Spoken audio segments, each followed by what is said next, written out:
Hey, what's up, everybody? Welcome to episode number 63 of the White Knuckle podcast, powered by Ozonics. Undetectable, undeniable.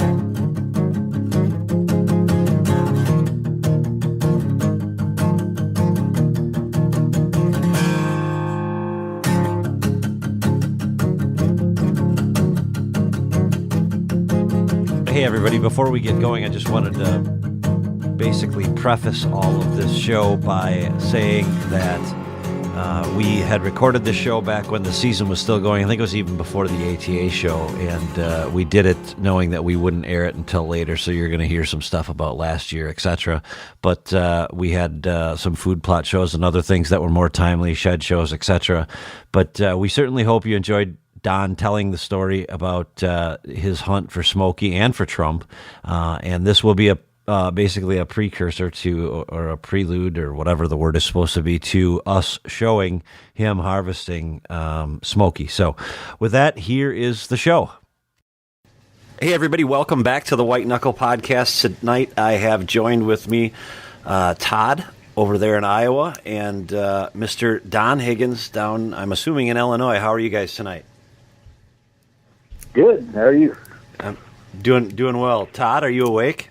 Dude, I'm doing awesome, man. I actually was just out on a good hunt tonight. Saw one of the bucks I was going after, so I'm kind of excited. I'm tired because I got absolutely blasted in the face all night with a hard, cold wind. So my eyes are freaking wrecked, and I'm warm, which means I'm like kind of falling asleep. You know what I mean? Don, he's always tired. There's never a time. He's always killing big bucks. I know that. Yeah. This is true. This is true. Oh man, what a season! Well, Don, you have had a season of all seasons, man. Tell us. I know you've been hunting these deer individually, but I also know that you kind of your big one there.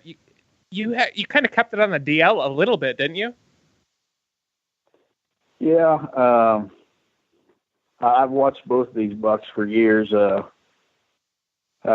Smokey is the first one I shot this season. He was 6.5 years old. Passed him, got shed antlers from him the last 2 years. Last year, when he was 5-year-old, I passed him 5 times. My God. And got all those on video. Found his sheds last spring, and he was well into the 180s. Biggest buck I ever let walk. Then you let him. Trump was a totally. You let him walk as a 180? Yeah, actually. Yeah. I saw the picture. I saw the video, like clips and stuff on Facebook, and dude, I mean, but Don's the man. You knew where that deer lived, and I've had to do the same thing. I've let one, but when you know they're a 4-year-old and you look at them, you don't look at them the same way that a lot of guys do, Don, because I'm the same way. I don't look at them like, oh my God, it's a 184. I look at them like, oh my God, what is it going to be next year? So it's not that hard to pass them when you know what their potential is. And I know from my perspective, and that's actually one of the questions I have for you is, you know, one of the problems I have with some of these big bucks that I'm hunting is their core areas are not 100% where I can hunt. And in many cases, I only see these bucks really when it comes time for the rut, because I have the food plots. I have the real world wildlife plots, man, the secret ticket. So I have the does. And of course, that's what brings the buck to it. Walter Payton, the buck I killed this year, I never see that buck until the rut. Mm-hmm. Are the bucks that you're hunting, these bucks that you killed this year that you've been following for all these years, do they live right in your area, or do they disappear for a certain time? What percentage, I guess, of your core areas of these deer do you control? That is one of my big questions. Well, the 2 bucks I shot this year were totally opposite ends of the spectrum. And, going into the season, I gave myself a 90% chance of killing Smokey, the first buck. Okay. And I gave myself a 10% chance of even laying eyes on Trump. Just 2 totally different animals. Smokey, he lived on my farm, and he never ranged far. He moved in daylight. Had a very small home range. I mean, he didn't even use, I own 120 acres, and he didn't even use the whole 120 acres, I don't think. He had about 40 acres that he stayed on. Wow. And it didn't matter what time of the year it was. I mean, that's where he was at. And I just got his trail camera pictures day after day. And well, to pass like him 5 times, Don, that's like the bucks, even that I'm passing. If I pass him once a season, like that tells me a lot. Like 5 times, holy cow! Yeah, you think about that, right? Well, then Trump, he was just the total opposite. He did not live on my property. I just happened to get his trail camera pictures in one of the places I put my trail cameras in the summer, where there's always a bachelor group of bucks. And as I look back through my trail camera files, I'd had his pictures since 2012 when he was a 2-year-old. But he would not stay there in the fall and winter. When the bachelor groups would break up, about the time they shed velvet, he would relocate. And I had no idea where he was going. He was never a buck that I was interested in until a year ago when he was 6.5, and all of a sudden he exploded and would have been, easily into the 180s or so. And he got my attention, but I didn't know anything about him because, he was just another buck that wasn't quite a shooter for me. So I didn't, and he wasn't on my property or a property that I hunt in the fall. He was just in a property where he was on the property in the summer, but he would always leave in the fall. So anyway, last season I had to do a lot of, work just trying to track that buck down. And, he was going 3 miles away. I actually got his picture in 2 different locations, 17 hours apart, but 3 miles apart. He covered 3 miles in 17 hours. And you're even crazier than I am, man. Yeah. Well, he was covering a lot of territory. He was doing it at night, and there was absolutely no pattern whatsoever to what he was doing. You get his picture on one camera, and then you wouldn't see him again for a month. And then he'd maybe show up for a day, and then he's gone for 3 weeks. And I got his picture last year at 8 different locations scattered across 3 miles, but no rhyme or reason. So, this year I took a totally different approach with him. And actually, 2 weeks into the season, right after I shot Smokey, I gave myself a 1% chance of even laying eyes on him. I had a couple of interviews a couple of days after I shot Smokey, and I hadn't been hunting again yet. And, of course, they asked about Trump, and I said, well, I've got to drop my odds from 10% to 1% because at that point I'd hunted 9 times for him, and I'd yet to see a deer. Not him, any deer. And my plan was that he was covering such a wide area that I knew if I hopped around, I was always going to be 1 step behind him. So I just decided to pick out what I thought was the best location. And I had 3 stands at that particular spot. And so I could hunt just about any wind except an east wind. So, every day I just keep going back to that one spot. I thought, if he's not there, I'm not burning out the stand. So I'll just keep hunting there and plugging away. And when he shows up, I'll be there. And finally, on the 10th hunt, it was the very next hunt after I shot Smokey. It was my 10th hunt for Trump. I go out and here he comes and shoot him too. So I make it sound simple, but there was a lot of hours sitting there without seeing a single deer. I think that one of the, if I can interrupt real quick, Todd, I think that one of the misconceptions is in the hunting world, or at least in the things that I hear, and you sort of touched on it in your last blog, Don, and that's just having a passion. And I don't think people really understand how many hours it takes to kill one of those deer. And I think you pretty eloquently said it in your blog. It's passion, and more than passion, it's work, is it not? Yeah, it is, but it's a labor of love. And, we've Sure. all got a passion for whitetails to some degree. But the guys that are doing it consistently, guys like Todd, their passion is at a level that very, very few of us understand. And, I meet a lot of deer hunters, and there's a lot of serious, passionate deer hunters. But to be consistently successful, that passion is just off the charts. It's more than most people can even fathom. Like myself, for example, I've never been turkey hunting in my life. I've got no interest in turkeys. I haven't been fishing in over 25 years. You should go. You might kill the next world record. Well, I've got no desire. I mean, and the reason I'm this way is because I used to do it all. I used to do everything there was a season for: hunting, fishing, trapping. It didn't matter. I was doing it all. But as that whitetail passion took over, every time I'd go to the woods hunting small game, for example, it turned into a deer scouting mission. Or I'd go fishing and leave the fishing rods on the bank of the river or whatever and be walking up and down the river looking for deer signs. So, that passion for whitetails, and especially for big ones, just eventually totally consumed me where I don't even have another hobby. If you talk to my wife, there's one thing I do, and it's deer hunting. So, well, you are definitely figuring out your niche, aren't you, Don? Well, it's taken a couple decades, but I'm finally getting there. Well, I have a great story about 5 minutes of fame with Don. A few years ago, he brought some seed to me, and we were working with Real World, and we took a little cruise around my property, and I create these ideas of what I need for the property or what I think I'm missing, and like in a 5-minute drive, Don basically took a look around. He's like, food, and get rid of your cedars. Those aren't doing anything for you. You need to plant some food here. And I kind of took it to heart and started putting in a lot more food plots. And I kind of went haywire and went nuts on hunting food for a couple years, where you put so much time and energy into getting that green, beautiful 12 seeds of Real World, the Deadly Dozen, basically what we've been planting all these years.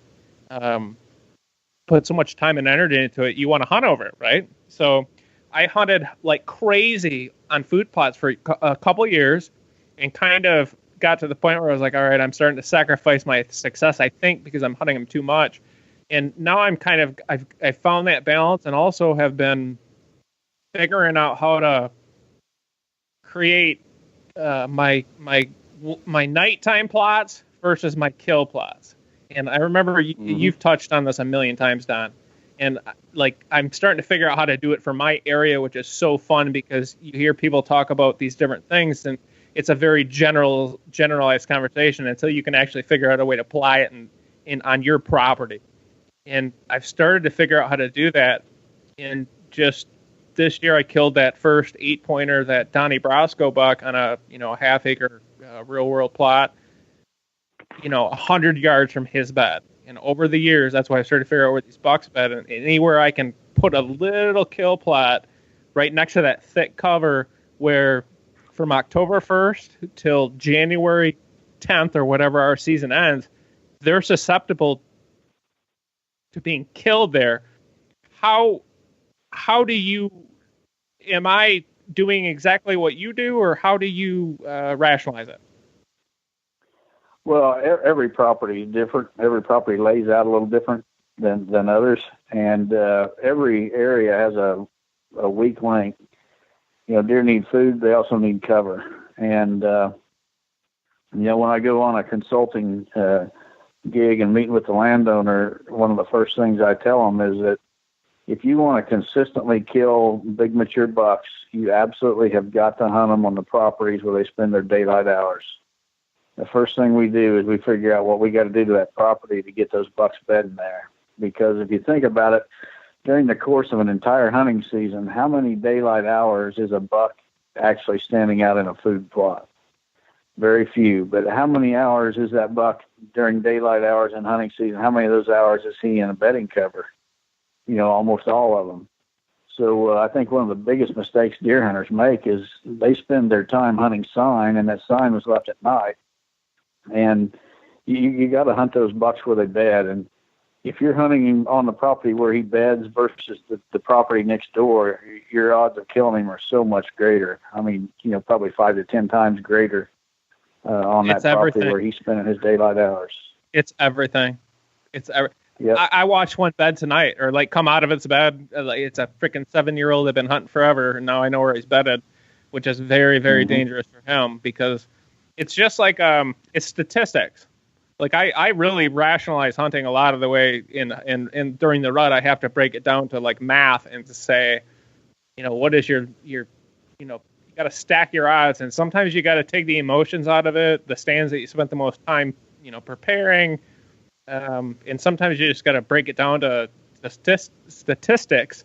But and that's what I do now every day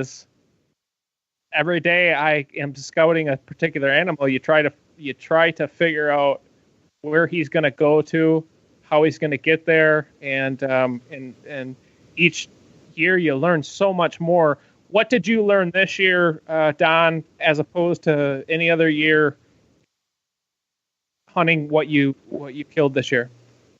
Well, it's something I realized for a while, but it was really driven home this year is how individual and different each buck is, and that you've got to kind of tweak your game a little bit each time you hunt a new buck because he's not going to behave exactly like the bucks you hunted before. So you got to find that chink in his armor, that weak spot where you're going to kill him in his travel route or whatever. But the individuality, the two bucks that I shot this year, like I said before, they are at the total opposite ends of the spectrum. I think Trump is probably my greatest whitetail hunting accomplishment. I mean, that buck, he never ate out of a food plot that I know of. Every property that I had permission to hunt him, I was sharing the property with other hunters. There was not a managed property within that buck's range that I know of. He was as real world as any buck I've ever hunted. And he was, as elusive. I mean, he didn't move in daylight hardly. I totally consider same thing. Yeah. He's definitely, my greatest whitetail accomplishment. I mean, he's not my biggest buck, but he's definitely the toughest one I ever hunted and was able to tag. And those are the ones that keep you wondering, when you've got one that you've pretty much dialed in, it almost becomes an annoyance before you kill him. There's one I'm still hunting now that's an annoyance with me because at least during the ride I've got him pegged, and Jason knows all the stories and everything that I can't quite share. But oh my goodness gracious, about enough to give you a heart attack. But the ones that are difficult are the ones that are random, and like what you were talking about, how he was for years. That's how he survived. His deal was he was a nomad, and that was his niche. That's what he figured out in life that was going to keep him alive. Was he just didn't spend very much time in the same area, and he never took the same path twice. And that's the crazy part about these big bucks is that even when you figure out where their core areas are, they still figure out ways to change it from year to year to year. And I've been hunting certain bucks for 4 years. Actually trying to kill him for 4 years. This Katie's buck is a giant 6-pointer. And every year you set it up. Don, you've been doing it probably, I'm sure, for years. Every year you're like, all right, I got you, Joker. Next year I'm going to have I'm going to have the ace on you. And you set it up the way it should be. And most of the time they're right. But what percentage of the bucks, I guess, one of the big questions I have for you is the different bucks that you spend a lot of these times with, do you find their sheds and do you see them during velvet season? And I think you kind of answered some of that question already. I have the same situation here where like Walter Payton, he was a buck that I literally would see about October 15th to the 20th, give or take, only the last couple of years. And other than that, the rest of the year he was a no-show. I did find his shed this past season, and as they get older, like you start to probably realize, they start to get a little bit lazier around food. They want to be a little bit more around food in the winter, especially, but they still just kind of will go off on their own thing. But do you find the sheds most of your bucks, or are you able to control their winter habitat? Yeah, Trump is the first buck I've shot in over a decade that I didn't have at least one shed antler off of. But like Smokey, I had 2 complete sets from him. Just about every buck I shoot, I've got at least 1 shed from. And until Trump come along, he just totally, he was just out there. I mean, a totally different kind of animal. And I put plenty of time into looking for his sheds. But, you know, when a buck's just wandering around across 3+ miles, you know, he could drop those, you know, out in an open cornfield at night, you know, a half a mile from any woods, or who knows where he might have dropped them. So, but typically I do find the sheds from the bucks I'm after. Don, Todd mentioned something earlier, and it's one of the questions that I had written down. And you spend plenty of time doing consulting in addition to the real world business that you've got. How important is winter habitat to fall hunting? And I don't know if that's phrasing it properly, but yeah, how important is having the right habitat so that you're retaining those deer? How does it correlate with hunting them in the fall? Well, when I set up a property, ideally, I don't want a buck to ever have to leave. I want food there 365 days a year, and I want good bedding cover there 365 days a year. And a lot of times, not only is that thick cover, but that's thick cover that's free of human intrusion. So you need a sanctuary to keep him there. But, you know, I think it's important that a buck never have to leave. Exactly. And you just don't want him to ever have to leave. You've got the does there as well. So if he's got does, food, and cover, what more does he need? True. What as hunters, what's the common thing that you see people putting too much of an emphasis on? Well, I think sign. They put too much emphasis on hunting sign. They want to hunt big rubs, scrapes, or trail camera pictures. And most of the trail camera pictures are made at night. Most scrapes and rubs are made at night. And they're hunting sign more than they're hunting deer. And what Don's talking about here, I can surely attest that every guy out there and every woman out there who's listening, who runs trail cameras, is thinking the same thing. And I keep going back to Walter Payton. It's because I've been watching the edit. We've been doing the edit lately here with Kyle. And so I've been going through all the details and putting all the trail cameras together. And you start putting all these things together. And for the first time since I killed them, I'm actually looking at the facts. Because once you kill them, you're like, for a moment, you just go through a month of like complete days, lackadaisical craziness. But you start looking at the details of the hunt where it all came together. I never got a single daytime picture of that buck ever in 3 years. Never once. Mm-hmm. And until I saw him on the hoof, I honestly didn't think he was killable. And once I saw him during daylight and I got a little bit of video footage, then I was just like, all right, he's just another deer. He just happens to have a huge rack on his head, and he's just going to be a tough one to kill. And I ended up getting him. But half the battle is, I think, believing that you can actually kill him. And that gives you a heck of a lot more confidence to pass some bucks along the way, maybe that, you know, you wouldn't. But Don, I know you're a professional at letting deer go, and you've shown that for all these years. What bucks do you kill when they're young, if any? Well, the only time, and I'm not sure what you're calling young, but you know, anything 4.5 and younger? Sure, because and the reason I bring it up is a good friend of mine, Brad Cooner, who's been on our podcast. I've been hunting with him for years. He's one of the best whitetail hunters I've ever known. He happened to be hunting around my farm this year, and he's like, I've never seen so many small young deer in my life as far as rack size. And Brad's hunted down in Illinois with Andre and some really, really good farms and up north and everything, and I really trust his opinion, but I got to thinking about it. So now every spike horn and 3-pointer I see, I'm like, now I'm not going to shoot them, obviously. But he said, you know, like you maybe start shooting some of these 2 or 3-year-olds that just are junk, because we have a lot of bad genetics in our area. I shouldn't say bad genetics. We have a lot of bad deer, like just small frame, small antlered, mature whitetails. So you try to kill them. along the way. But is there a time period where you would say it's worth killing a 3-year-old or a 2-year-old based on what he is showing at that point?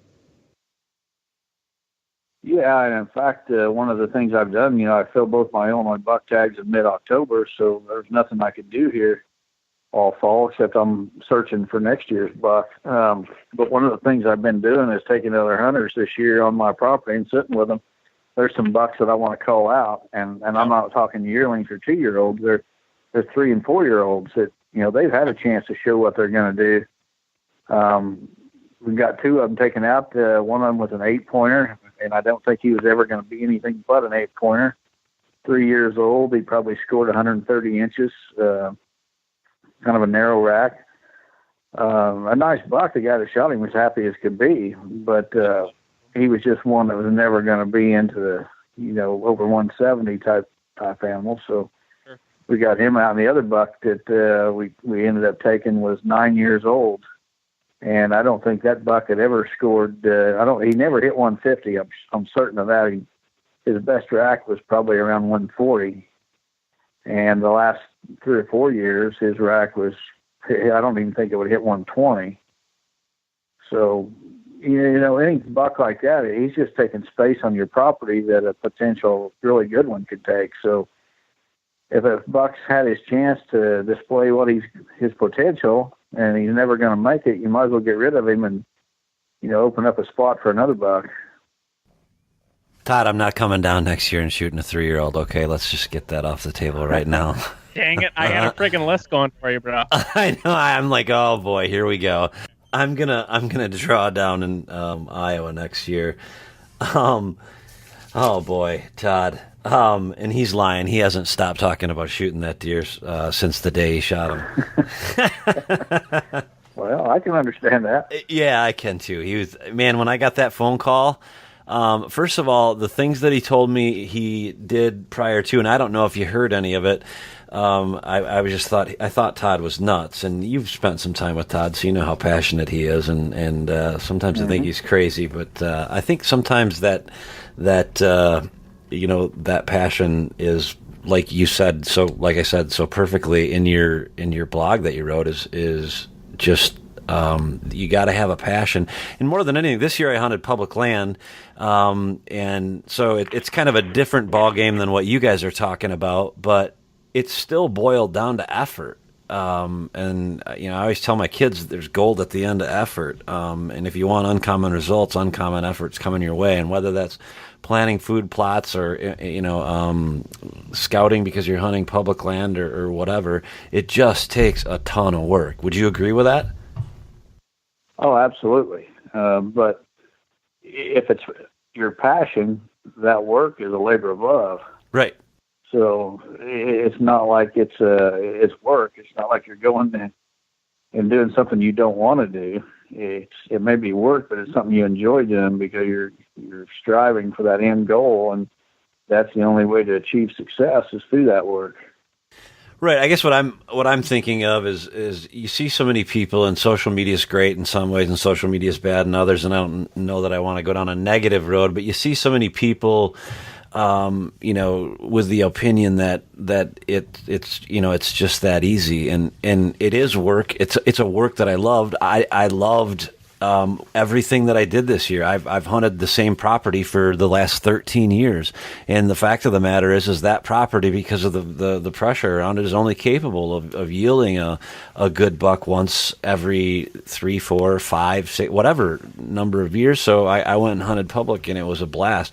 I had to put a ton of work into it, and I loved every second of it. And I think there's just sometimes people just have the wrong idea of what it is, and that's why I asked the question. And there's always going to be those people, but for any of us who do have that passion for it, it's definitely, like you said, a labor of love.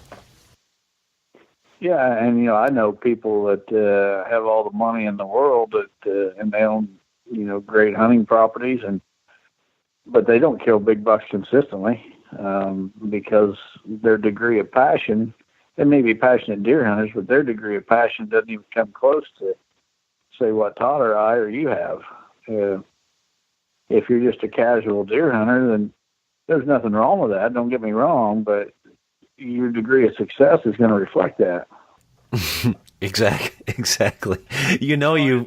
You've got a passion when your 6-year-old finally puts it all together, that you're putting her in the truck. And my wife is a 911 dispatcher, so often this summer she would be working in the evening. So I'd be like, Chloe, get in the truck. She's like, do we have to go look for deer again? I'm like, I'll put a new video in. Yep. But that's just what it takes, man. It just takes a lot of effort.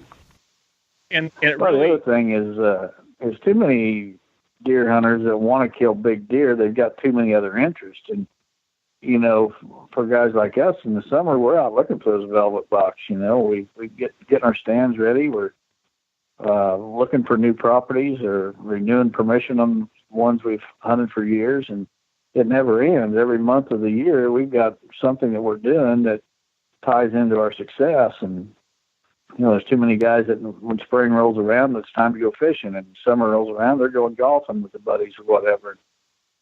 Well, for us, it's the same thing, the same passion, no matter what month of the year it is. Right. Yeah, absolutely. For me as an engineer, like, I'm all about efficiencies throughout the year. That's what I think a lot of my successes come down to. I've found the most efficient way of killing deer is living right in the area that I hunt, so that every day throughout the season I can put my time in without having to spend any driving time. I take that back. With limiting my driving time, because I did that for many, many, many years. But I think a lot of guys, you gotta just get back to business, which is, what is your problem and how do I solve that problem? Is my problem that I'm not seeing the bucks that I want to see? Okay, if you're not seeing the bucks you want to see and they don't live, then you obviously need to find a new piece of property. If your problem is you have bucks on your property or that come through your property that you aren't able to kill, that's a whole other different set of challenges. You got to identify what your problem is, and then you got to put into place a system of solving that problem. And usually it's just a bunch of work, but that's the fun of it. I think, honestly, the most enjoyable thing for me is just chasing these animals. Just seeing a buck tonight, he's a 125-inch, maybe 130-inch. He's probably bigger than that, but he's a 6-pointer. He's 7, and he's the most elusive animal that I know of around this whole park. But just seeing this buck and being back on the hunt again, like, it's all I can think about. It's driving me freaking nuts. I want to look at a plot map and the winds for tomorrow morning right now. It's just the way it is. But you just got to find a way to put yourself in the hunt throughout the season. And now, thankfully, we have so much good technology out there with trail cameras and things like that you can really do some things in the off season, even when you can't put boots to the ground. But I'll tell you, for me, I'm a hands-on person. What I've learned all these years has been through experience, 100% hands-on, but I've been very fortunate to be able to put myself into that. Don, if there's something that guys maybe who aren't as fortunate as us to be able to get out and spend as much time, maybe give some tips for what you would suggest, for maybe over the holidays for guys who are trying to make their next season or maybe even their late season better. What would you recommend when they're sitting on the couch, maybe after Christmas dinner? Well, you kind of touched on it, Todd. Successful hunters don't make excuses. They look for solutions. And, there's this one outdoor writer from Michigan that really rubs me the wrong way, because every one of his articles is the same story. He talks about, I'm hunting the toughest bucks on earth, and basically my bucks, even though they only score 120 inches, they're tougher to kill than 170 in Iowa, and blah, blah, blah. Well, big deal. You're just making excuses why you don't have a big one on the wall. If you want to kill a 170, don't knock the guy that goes to Iowa or lives in Iowa. Get your butt over to Iowa. Well, that's too easy, man. Making excuses. Well, and it's not just Iowa, but I mean, you're either making excuses or you're looking for solutions, and it's your choice. And the guys that are consistently successful are looking for solutions. If there's no big bucks in your area, whose fault's that? Your mommy's not driving you out there and kicking you out of the car and making you hunt that area. You got the whole world to hunt. The only thing stopping you from going to Iowa or going to Illinois or anywhere else is you. And when you start taking responsibility for your own actions, you can kill the biggest bucks in the world too, but it's up to you. And I'll tell you, Don, until I started doing that, just traveling out of state, all of a sudden I realized within about a week on one property, I could kill the biggest buck on that property consistently from Michigan to Illinois, and unfortunately, a lot of the properties I hunted didn't have very big bucks. So I passed a lot of crap bucks over the years, especially in the early white knuckle videos. Oh my God. Even hunting in Iowa, there's a lot of people who move to Iowa who think they're going to be the next big thing. And then all of a sudden it hits them. Oh, gee, you mean I have to know how to hunt too? Right. It's not as easy as it looks on. It's not as easy as it looks on Don Higgins or Drury videos. Well, no matter, Iowa's as good as any place on earth, but there's not a buck behind every tree, and the ones that are there are smart. So you're not going to just show up in Iowa and think that because I moved there from Michigan and things were tough in Michigan, I'll go over here and the bucks are easy. I'll put a wall full of them, up in no time. Well, it doesn't happen like that.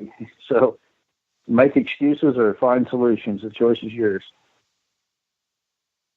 Well, I found out my whole profession is finding solutions to problems, and so everything I've done in design and engineering, it kind of caters to me. And at one point, I remember hanging out with Andre back in the day and thinking to myself, like, I don't know if I have that it factor. Like, man, that guy, he really knows whitetails, like big mature whitetails. Like, it's a science. And I just thought, my Lord, I can't imagine ever being at that point. And now I feel like I've learned so much that I still am so humbled by these animals.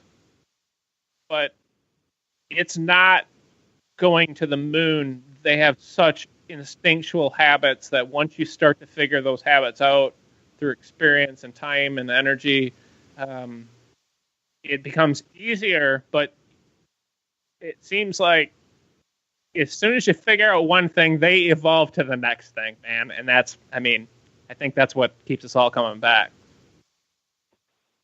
Yeah, they're all a challenge, but, I think what stops a lot of guys from consistently killing big ones is not what's in their head, it's what's in their heart. They got plenty of whitetail knowledge in their head. They just don't have the passion in their heart.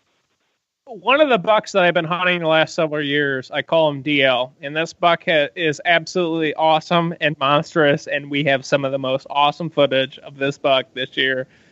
Holy moly. And I missed him, but that's a whole other story. But he is a buck that has driven me nuts because when he shows up, I know I got him pinned. And it's usually right around the rut when he's horny. And when I have corn in one specific area, I can usually I have him tied there. My question for you is, when the pressure comes on, and there's been pressure in all the right areas, and a lot of gun hunting pressure and things that I've relied on over the years to keep him kind of contained.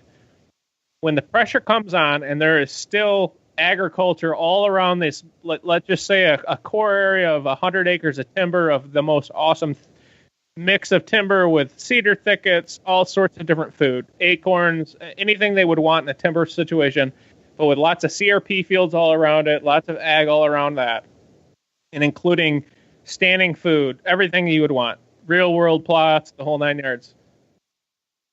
Will bucks just survive in the timber and never leave? Well, I've never experienced that. I live in kind of the open ag country where we got small woodlots and huge ag fields. So I don't have that much experience in that type of terrain that you're talking about. So, I think, a lot of times as buck gets older, their home range shrinks and they actually become easier to kill at some point. I was hoping that was the case with Trump this year, that he would start moving in daylight more as he got older, but that didn't happen. I still ended up getting him killed, but the first time I'd ever laid eyes on the buck was the day I shot him. So, and he's had a heck of an impact. I'll be honest with you, Don. He's had a heck of an impact on our current freaking investment stock market has been going great since you killed that buck. Yeah, well, I named him Trump for a reason. I'm a big Trump fan, so let's make America great again. Let's make deer hunting great again. Right. Don, if we can get Todd to stop naming his deer running backs, I've asked him 100 times to stop naming them running backs and start naming them Democrats. I think he's going to be more successful. That sounds like a plan to me. Everybody asked me why I didn't name that buck Hillary. that was going to be you stole my thunder. I've had to kill half of my idols. It's kind of a crazy thing. Yeah. Well, hey guys, I just want to say this much. I have known Don Higgins and been using the Real World line of products for many, many years. And I know you've heard this from every other person in the world about I plant this and I plant that. I'm not a farmer. I'm a hunter, and I don't even have a tractor. I use everything. I have ATV plots. I've pretty much proven that you can do it with just an ATV. And I have found that the coolest part about Real World products is that it's very simple, because all you need to worry about planting in the fall, if you're doing any fall plots, is that deadly dozen, and it's a harvest salad is what I've been planting with the plot topper on top of it. Now they have in a smaller package that they call the Deadly Dozen. But that package I plant all over the territory for about a mile, about 20 different plots, and I've been using it for I think about 5 years now, 5 or 6 years now. I don't even remember. But what I love about it is I don't have to worry about buying a bunch of different types of seeds and trying to get. I pretty much, it's my go-to. I put it in all my kill plots, and even some of my bigger green plots. I pretty much plant the same thing everywhere, because it offers something year-round for all the whitetails. And I'm telling you this right now, I watch these deer every single day. Tonight I watched a doe, actually 2 does and a fawn come out. I thought it was 2 does and a fawn, but it actually 2 mature deer. Whether they were siblings or not, I'm not sure, Don. I'm not that good. But they were literally ripping the bulbs right out and eating everything. And just, I mean, you watch these deer eat your food plots, and it's almost like you made the salad for them. And there's something to be said about watching the animals in your area eat the food that you plant for them and enjoy it, and know that they're the best, most healthy, well-treated animals in the area. So I thank you for putting out the best seed in the world, because I planted a bunch of it, Don, a bunch of different brands, and I have had nothing like the success that I've had with yours, from drought to floods and everything in between. I think you guys nailed it. You guys got the best seed blend for the Midwest I've ever seen. Well, I appreciate your endorsement, Todd. We got started basically as land managers ourselves that was just kind of frustrated with what was being offered to deer hunters. There was a lot of gimmicks like filler seeds and excess seed coating and things that these companies were doing that they'd never get away with in the ag industry, because farmers are a little more educated than the typical deer hunter. But we don't sell anything that we don't plant on our own properties, and we want to have the very best hunting on our own properties. So, I mean, it only stands to reason that what we're selling is the best that we can find. And if we come across something better, then guess what? We're going to start selling that too. So, with the Deadly Dozen, as you mentioned, is a new mix of basically 2 old products this was the first year we sold it, and the reports that we've got in this year are just incredible.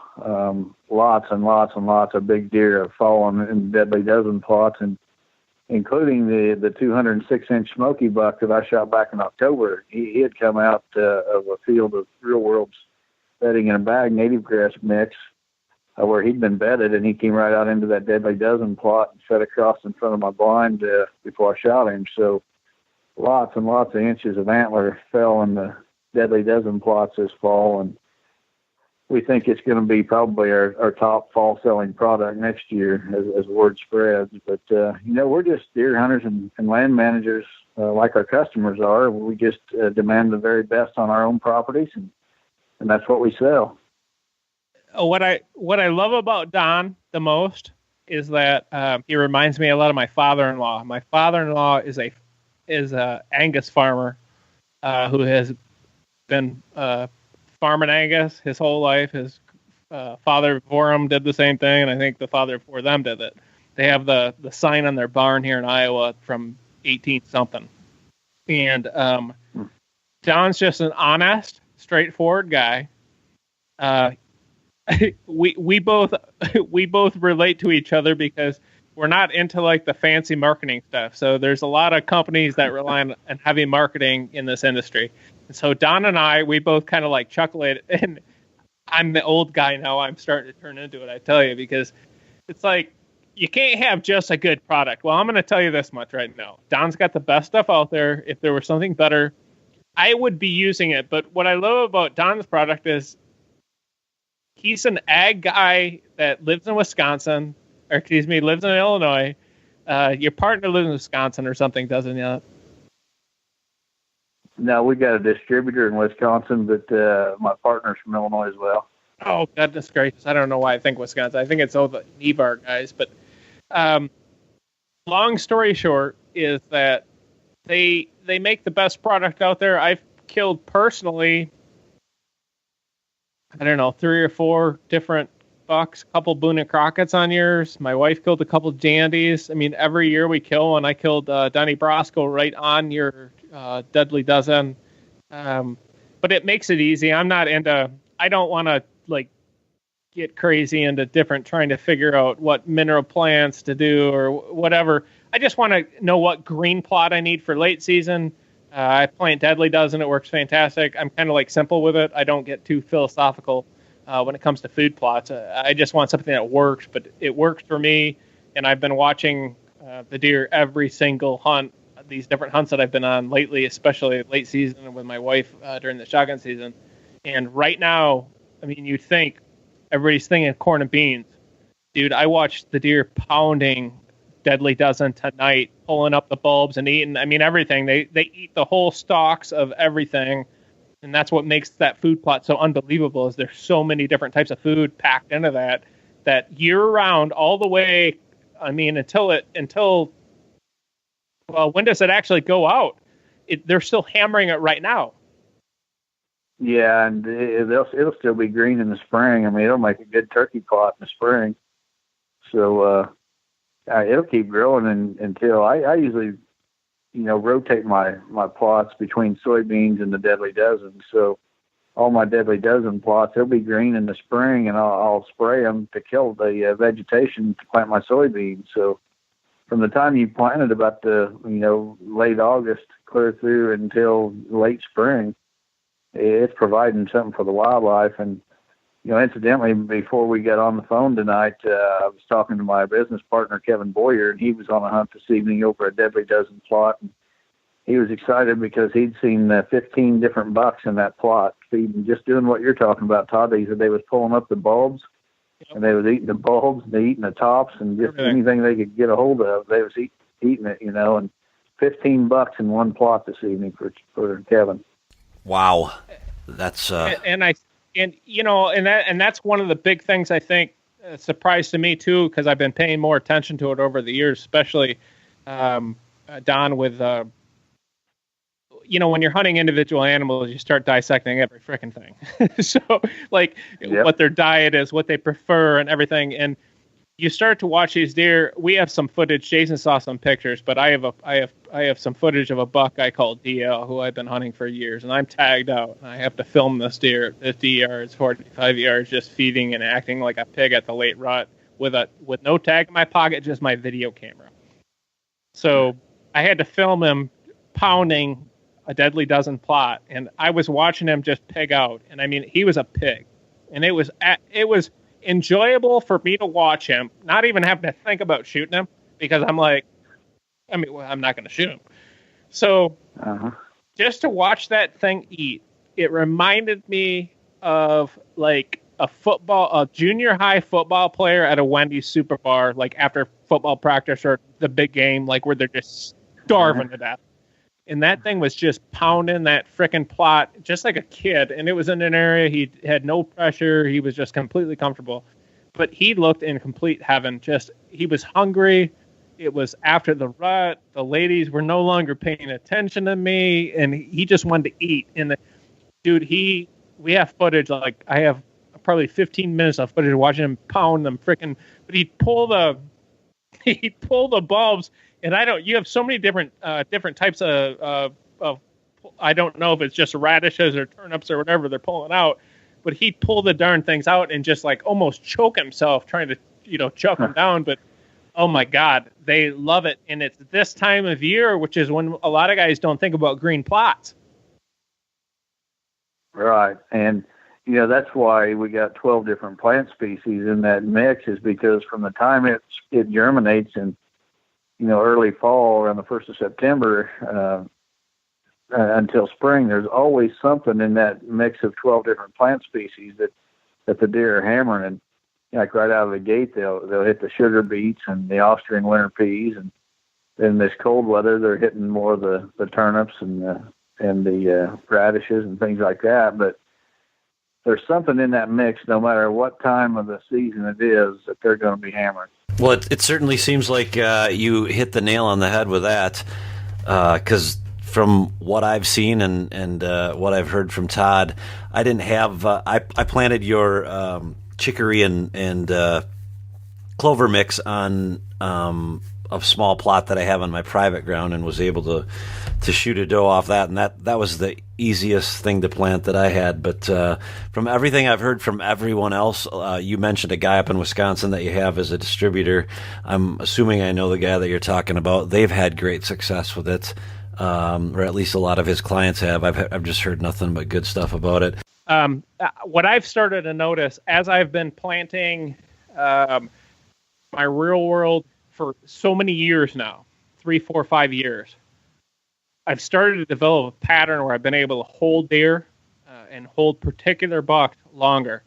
You get them addicted to this food when they're younger, and they want to hang around your properties longer. And I've heard it from different wildlife biologists and different people that I've known that said that button bucks who grow up on really good greens, really good food, they have a harder time leaving your main properties, because if you plant it year after year and they're not getting that same food that they grew up on other properties, they're less likely to leave yours. I've started to notice it just year after year. I've been able to hold deer and pull them in more consistently. Don, do you agree that I think you can literally teach these deer to come back year after year after year, especially with that real world deadly dozen? Yeah, absolutely. And, besides the one property I own, I also lease or have control over several others where I plant food plots. And I can tell you on those properties that we have the most deer and the most bucks there the last day of season than any time during the season. They just keep coming in. And, once the rut's over and those deer get on that feeding pattern, then they just start showing up, and they start showing up. And kind of like what Kevin's seen tonight with 15 bucks in that plot, you would never see that on that property during the rut. There's just not that many deer there. But, once the rut's out of the way and those deer get back onto that feeding and survival mode, they just seem to file into those properties where we've got these plots. Well, Dad, not only are you the most handsome guy in the industry, you're also the most deadliest killer. Yeah. Well, I've got a face for radio, that's for sure. Well, hey, I have enjoyed this very, very, very much, and I cannot say how happy I was to see you kill those bucks when you killed them. I always get quite a jolly out of the guys I know who deserve it the most and who I know put the time in, and you are definitely the top of the list. So congratulations from everybody, all of our listening audience, and from the White Knuckle Productions crew, man. congratulations. And I've had a very fortunate season myself, so I know how you feel. And boy, we are two lucky guys. Yeah, you're absolutely right, Todd. I appreciate your kind words, and congratulations to you as well. You had a season that a lot of people can only dream of, and I got a feeling it's probably not your best because there's more great seasons to come for you for sure. Well, there you have it, our interview with Mr. Don Higgins from Real World Wildlife Products. We hope you enjoyed the show. And as I alluded to earlier in the show, look for the airing of Don and the killing of his buck, Smokey, to be aired on our web show here sometime in the near future. With that, I'll begin to close out the show for today. We want to encourage you to visit realworldwildlifeproducts.com. You can pick up any of the products that Don and Todd and myself spoke about in the interview, especially the products that are going to be planted right now, like the clover and chicory, and then the deadly dozen that's going to be planted here in the fall. In addition to that, we want to encourage you to go to the Ozonics website. That's www.ozonicshunting.com/WKP.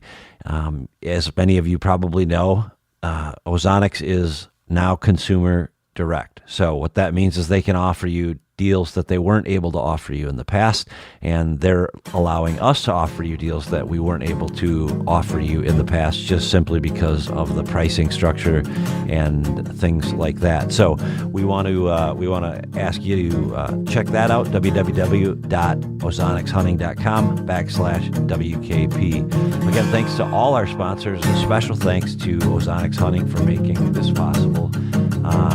That's about all I've got for this week. Jason, out.